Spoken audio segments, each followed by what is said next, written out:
மக்களே, சாரணக்கீரை. இந்த சாரணக்கீரை ரோட்டு ஓரங்களிலும் குப்பை மேட்டுகளிலும் சாலை ஓரங்களிலும் அதிகமாக விளைந்து வளர்ந்து படர்ந்து கிடக்கக்கூடிய ஒரு கொடி வகையாகும். இதில் 2 வகை இருக்குங்க. ஒன்று பச்சை சாரணைக்கீரை, இன்னொன்று சிவப்பு சாரணைக்கீரை. இந்த பாருங்கள், தண்டு பகுதி பச்சையாக இருக்கா, இது பச்சை சாரணைக்கீரை. தண்டு பகுதி கொஞ்சம் ப்ரௌன் கலரில் இருக்குது பாருங்கள், இது சிவப்பு சாரணை. ரெண்டுமே ஒரே மருத்துவ குணம் கொண்ட கீரையாகும். இந்த கீரையை கடையலாகவோ அல்லது பொரியலாகவோ செய்து சாப்பிட்டு வந்தால் ஏகப்பட்ட நன்மைகள் இருக்கிறது. வாரத்திற்கு 2-3 முறை இதை உணவில் சேர்த்து வந்தால் பல நன்மைகள் நமக்கு கிடைக்கிறது. முக்கியமாக கிட்னியில் உள்ள கல்லை கரைத்து நமது கிட்னியை பலப்படுத்துகிறது. கிட்னியில் கல் இல்லாதவர்களும் இந்த கீரையை வாரத்திற்கு 1 நாள் 2 நாள் சாப்பிட்டு வரலாம். இது ஒரு வழவழப்பு தன்மை உள்ள கீரையாகும்.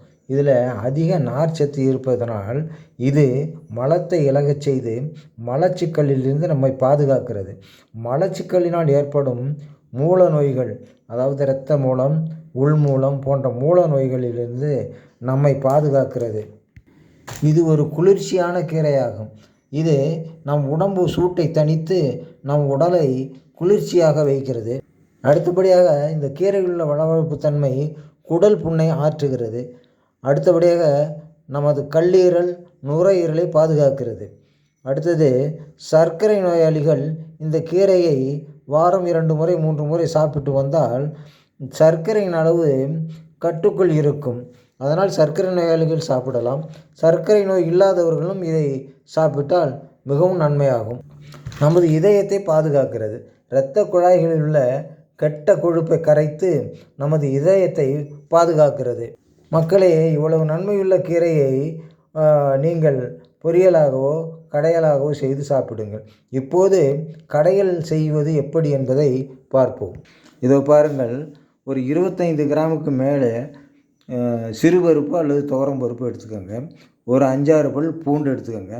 ஒரு பெரிய பல் வெங்காயம், ஒரு பெரிய வெங்காயம், ஒரு தக்காளி. இந்த தக்காளி 2ஆக கட் பண்ணி அதனுடைய விதையை எடுத்துருங்க. ஏன்னா இந்த விதை தான் கிட்னியில் கல்லை உற்பத்தி பண்ணுதுன்னு மருத்துவர்கள் கூறுகிறார்கள்.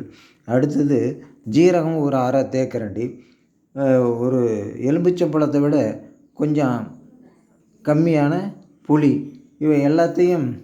இவையெல்லாம் எடுத்துக்கொள்ளுங்கள். இந்த சிறுபருப்பு அல்லது துவரம் பருப்பை கழுவி சுத்தம் செய்துவிட்டு இத்துடன் இந்த பூண்டு, வெங்காயம், தக்காளி, ஜீரகம் அனைத்தையும் சேர்த்து நன்கு வேக விடவும்.